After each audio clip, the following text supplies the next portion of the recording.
Kado mo. Let's go! Welcome! Kuya Brad pala ito guys. So makikita nyo yan, kumukuha kami ng ano tawag dyan, yung puso ng saging. Kasi guys, magse-celebrate kami ngayon ng 21st birthday ng kasamaan naming si Gerald. Yan, makikita nyo yan guys. Pinagtutulong-tulungan namin dyan yung puso ng saging kung paano makuha. Bale, gagawin pala naming pulutan yan. So, abangan nyo kami guys. Ito, dire-diretso na to.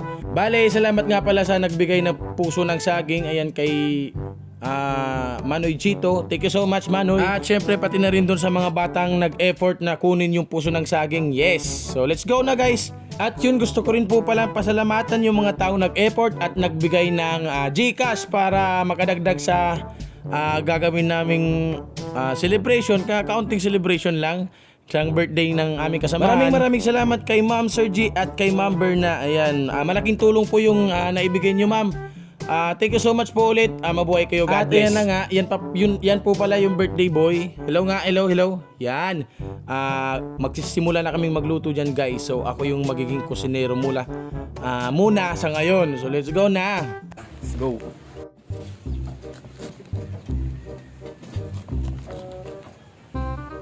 Ito na yung mga regalo natin dyan.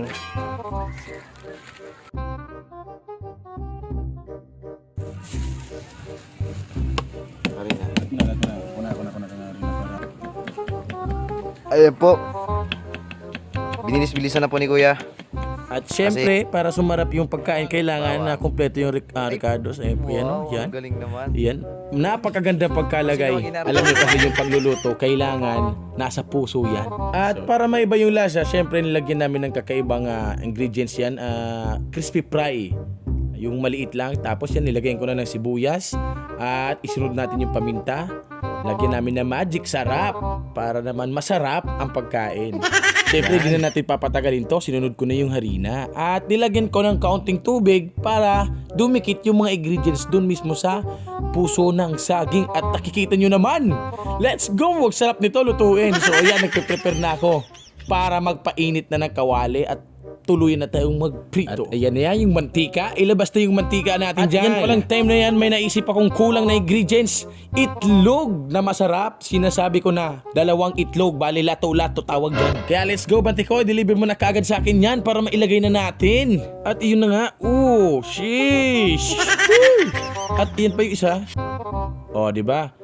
Haluin lang natin yan guys. So ganyan kasarap yan. Sinasabi ko 100% pag kumain kayo nyan, hindi nyo kayang papakin lang yan. Kailangan may kanin talaga kasama. So bago kayo maglaway, magpapainit na ako ng mantika. Yan, diba? Feeling chef.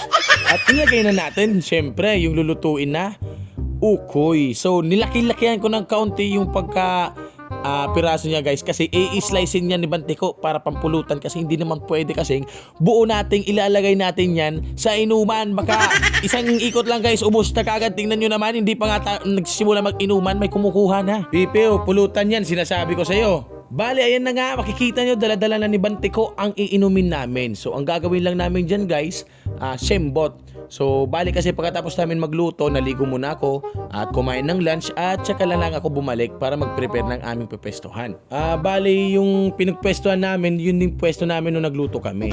Yan na natin prepare na. Kumuha na ng mesa si Ikong at nilinisan ko muna ng kaunti. At ayan, titimplay na natin yan. Si Gerald pala magtitimpla niyan. So sa inuman guys, syempre hindi mawawala ang sound. So nagdala niya ng speaker si Bantiko. Thank you so much sa'yo pare. So ayan guys, hindi kasi kami pala inom. So bumili lang kami ng 3 piraso para sa aming grupo. At ayan, mamajikin na yan mamaya ni Gerald. Ayusin mo yung pagkatimpla mo buddy. So yan tingnan nyo naman guys. Daig pa niya yung mga bartender sa may mamahaling mga bar. Tulungin siya sa kuya pala. Muli na gamot. Diba? Ang galing guys. Ang sarap ng tunog. At yan, nilagyan na namin ng yelo. Bale, ito na nga pala yung nangyari. Nagkulang yung ukoy. Kaya, ayan. No choice na kami guys. Yung manok ni Gerald, kinatay na namin. Kasi kulang yung pulutan. So, nasarapan sila. Kaya, let's, sa lahat ng nanood, thank you so much guys. Sa susunod ulit. Thank you.